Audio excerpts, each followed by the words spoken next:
Klavierspiel mit Apps.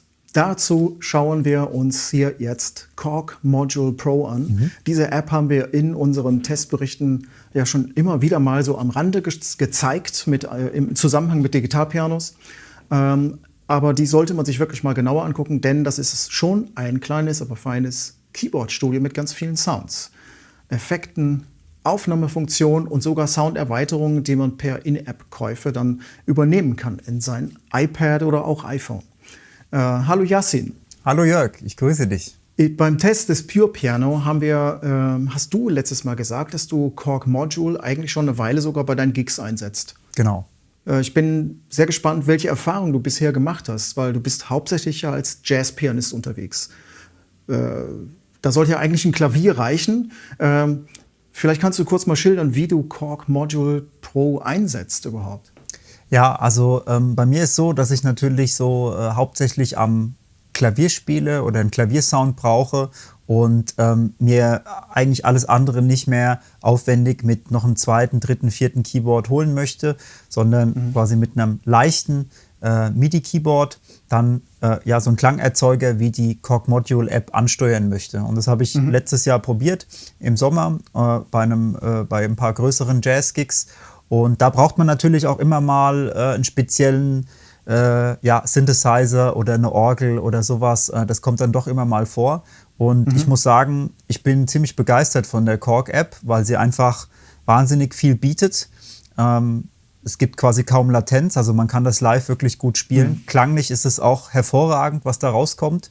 Und es macht einfach Spaß, diese App zu probieren. Und natürlich muss man auch das kostenmäßig natürlich im Auge behalten. Wenn ich mir einen richtigen, echten Klangerzeuger mit einem Orgelsound einen guten holen will, dann bin ich da bei einem Nord oder sowas und da muss ich dann mindestens mit 1500, 2000, 2500 Euro rechnen. Und hier habe ich natürlich für wenige Euro, sage ich jetzt mal, wirklich eine Alternative, die man sich anschauen sollte. Ja gut, der Preispoint, den können wir gleich mal nennen. Also die App kostet ja so erstmal knapp 40 Euro. Genau. Und da sind ja dann auch schon jede Menge Sounds drin. Vielleicht fangen wir einfach mal dabei an, dass man mal einen Eindruck bekommt, was für Sounds sind denn das? Also allgemein ist die App extrem übersichtlich gestaltet. Also es macht eigentlich alles Sinn. Ich habe hier links die Kategorien und fange natürlich dann mit den akustischen Pianos an. Und muss man sagen, ist das, was basismäßig dabei ist, das Natural Grand oder Bright Grand und die auch danach kommen, die sind quasi dabei und die sind eigentlich auch schon gut. Ja, lass mal hören. Ja, ich habe jetzt gerade mal das Natural Grand angewählt. Das ist quasi das erste Klavier.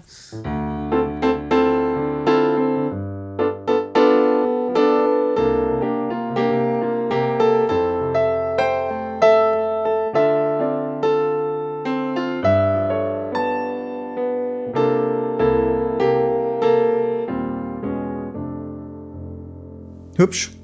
Also für 40 Euro ist das schon mal okay, ja.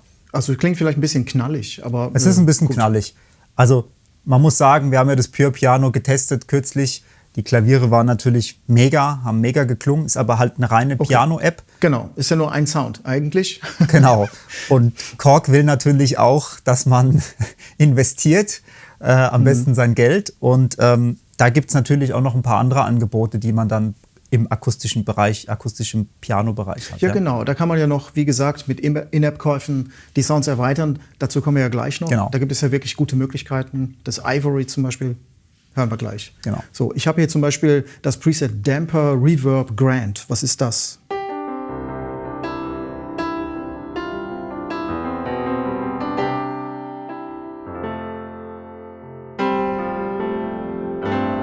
Wenn ich das Pedal drücke, dann bekommt es so einen großen Raum. Ja. Und dann habe ich das Cinema Piano.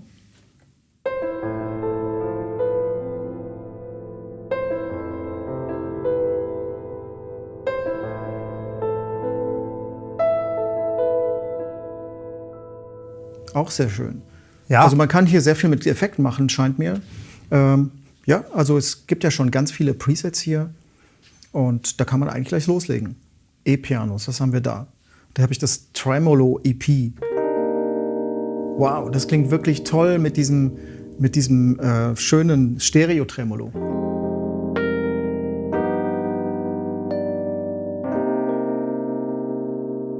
Und ich würde auch sagen, dass es das ist, was vielleicht die App auch insgesamt ein bisschen interessanter macht als die ein oder andere App, weil die Effekte halt schon auch bei vielen Presets sehr schön dabei sind. Man muss jetzt nicht noch viel da rumdrehen und machen, sondern wie du gerade gespielt hast, das Tremolo EP, das ist einfach gut. Das klingt schön und dann hat man sofort den Effekt, den man braucht und kann ja trotzdem auch noch dann direkt hier zum Beispiel in der Ansicht hier vom E-Piano kann man ja dann auch hier den Tremolo, den Speed und die Tiefe und alles dann halt direkt einstellen. Ja, also krass. Ja, also das ist wirklich super intuitiv, macht Spaß. Man hat hier diese Bedienoberfläche, die einfach ja auch quasi zum Einstellen einlädt. Also macht auf jeden Fall Spaß. Lass uns eine Orgel hören. So. Das ist nicht so mein Feld. Meins auch nicht wirklich, aber es gibt hier auch wirklich schöne Orgelsounds.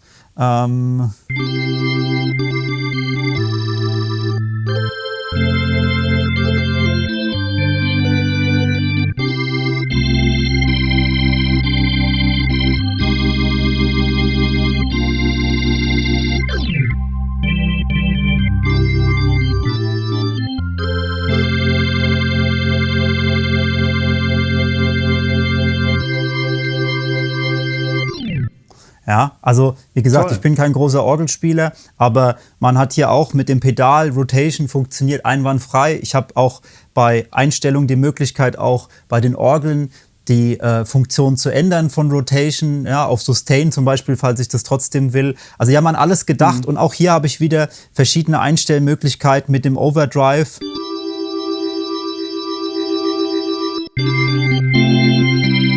Ja, und kann den hier richtig reindrehen und dann klingt es richtig, richtig dreckig, ja.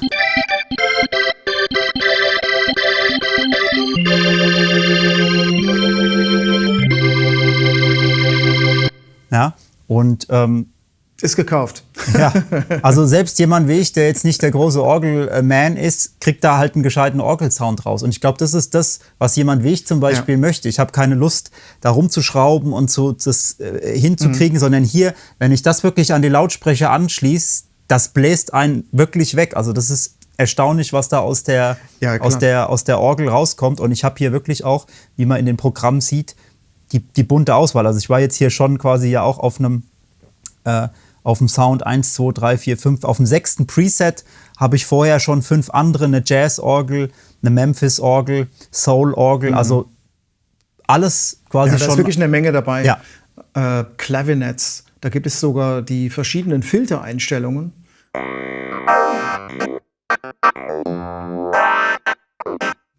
Echt super gut. Oder Distortion.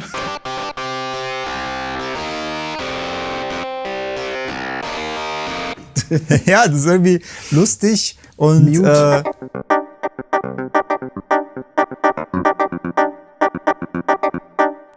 finde ich total gut gemacht, also wirklich geschmackvoll. Ja. Synthesizer gibt es auch noch, Warm Pads, die braucht man natürlich immer.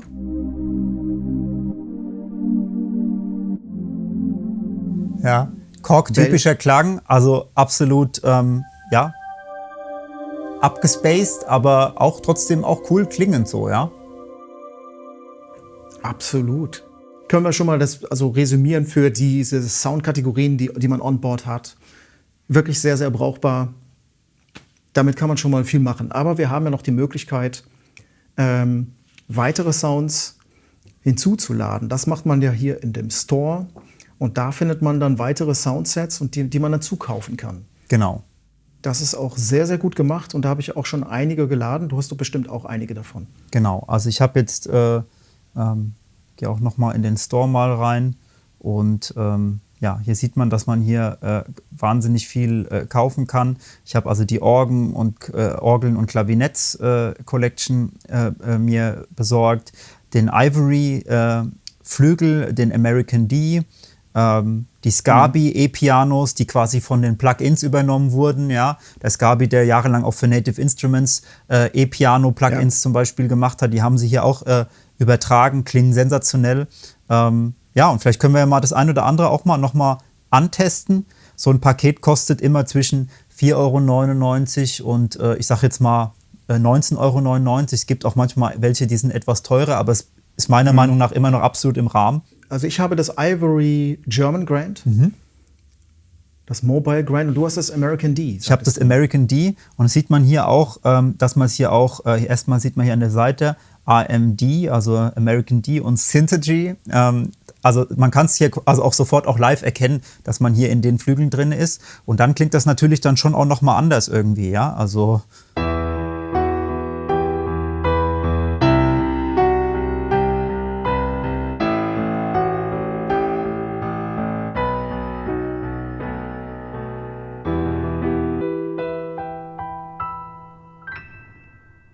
Hören wir uns das doch gleich mal mit dem Ivory Grand, mit dem German Grand an.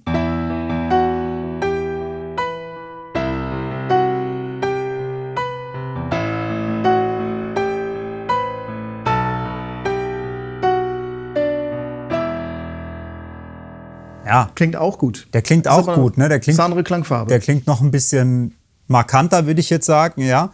Und auch hier habe ich wieder ganz viele verschiedene Versionen zur Auswahl und kann dann natürlich auch zum Beispiel in so einen Dark mal gehen, und dann habe ich Oh ja.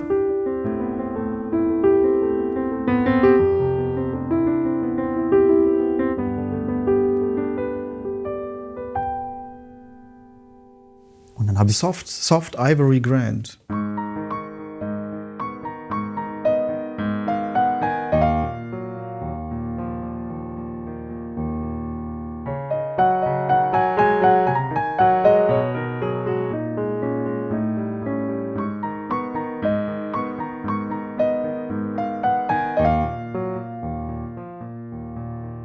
Auch ein schöner Sound. wunderbar, also klingt wirklich toll, und sollte man selbst mal probieren über größere Boxen und so. Es klingt wirklich einwandfrei.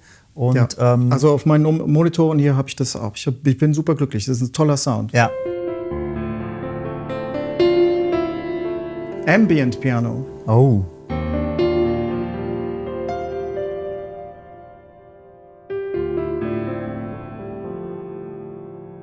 Also was mich wirklich total geflasht hat, war dieses Scarby Classic EP88M. Das ist wirklich total krass.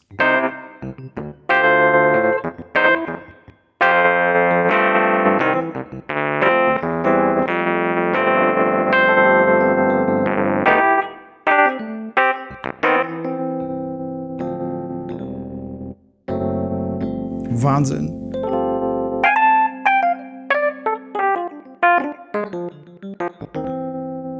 also da kann man eigentlich nichts mehr zu sagen. Also Finde ich wirklich richtig schön.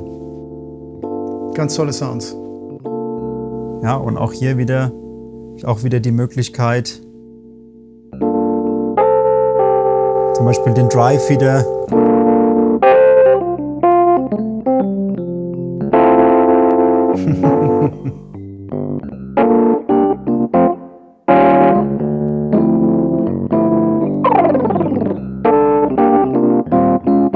So, also es macht einfach brutalst Lust, das einfach zu probieren. Und auch, Ja, das ist toll. Ich mag es nicht, durch Menüs am Keyboard zu gehen. Das ist für mich 80er-mäßig, und das ist eigentlich die Zukunft. Ich seh hier original das E-Piano vor mir mit allen Reglern, und es macht einfach Spaß, diesen Echtzeitzugriff zu haben, ohne sich in verschiedene Menüs zu verstricken. Wo du gerade von den Soundmöglichkeiten sprichst, es gibt noch eine Möglichkeit über die Setlist. Da kann man nämlich Sounds übereinander legen. Man kann also zwei verschiedene Sounds entweder als Split oder als Layer spielen. Diese Möglichkeit muss man auch als In-App-Kauf dann in das Modul installieren. Das muss man also zusätzlich erwerben. Aber das ist auch nochmal eine tolle Möglichkeit. Ja. Und da habe ich hier so ein String-Orchester mit den KA Pro Legato Strings. Code ADA Pro, das ist auch noch eine Sound Library, die ich gekauft habe dazu. Das klingt einfach wunderschön.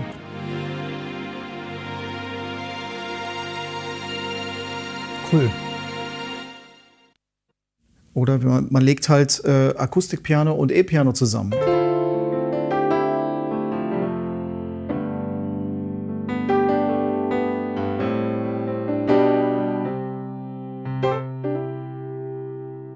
Ja, wunderschöne Sounds. Klingt super. Ist ein bisschen natürlich schade, dass diese Funktion aufpreispflichtig ist und sie ist, glaube ich, auch gar nicht so günstig. Ich glaube, sie kostet fast so viel wie die ganze Basis-App. Aber man muss es immer noch im Verhältnis sehen, dass es immer noch sehr wenig Geld ist dafür, was man da natürlich rauskriegt aus der App. Ja. Und also ich kann es quasi selbst persönlich, ich habe das live getestet, absolut störungsfrei Das und ist natürlich ein wichtiger Punkt. Wie laufsicher ist das eigentlich mit dem iPad? Weil da haben, ich glaube, schon einige Leute so die Befürchtung, das könnte abstürzen. Und was ist deine Erfahrung? Die Befürchtung hatte ich auch gehabt, aber ich habe mich mit dem Thema letztes Jahr zwangsläufig beschäftigt, weil man ja dann doch relativ viel Zeit hatte und muss sagen, dass ich hier nichts Negatives sagen kann. Also es gibt ja auch keine Kratzer oder keine digitalen Geräusche, weil die App vielleicht überlastet ist. Die iPads sind wahnsinnig leistungsstark und ich habe hier auch bei den Einstellungen auch die Möglichkeit, hier einiges zu verändern. Also ja, da können wir eigentlich über Korg Module auch festhalten. Es ist eine tolle Sache. Es wird einem nicht alles geschenkt, aber es ist wirklich sehr, sehr günstig. Der Einstieg mit ungefähr 40 € hat man schon mal ein gutes Paket von Sounds. Genau. Und wenn man noch mal ein bisschen mehr ausgeben möchte, dann kann man sich spezialisieren auf eben bessere Akustikpianos. Ich finde, sensationell gutes E-Piano von Scarpi, wie wir eben gehört haben. Oder eben tolle Pads und Orchester-Sounds von Kurt Ader. Also es macht wirklich Spaß. Also jeder, der vielleicht einfach mal was anderes probieren will oder auch einen anderen Sound oder eine andere Art zu musizieren haben möchte, sollte sich das mal anschauen. Und es gibt bei der Module-App 2 Versionen, die normale Module-App und die Pro-App. Ich glaube, die normale Module-App, die ist ein bisschen günstiger, dafür hat sie weniger Feature. Und wer dann will, kann dann quasi ohne Probleme upgraden. Das habe ich auch so gemacht auf die Pro-Version und hat dann ein paar mehr Funktionen, auch ein paar mehr Sounds. Und also von mir eine absolute Kaufempfehlung. Ja, auch von meiner Seite. Das ist Vorsprung durch Technik. Das finde ich total gut. Ja, stimmt.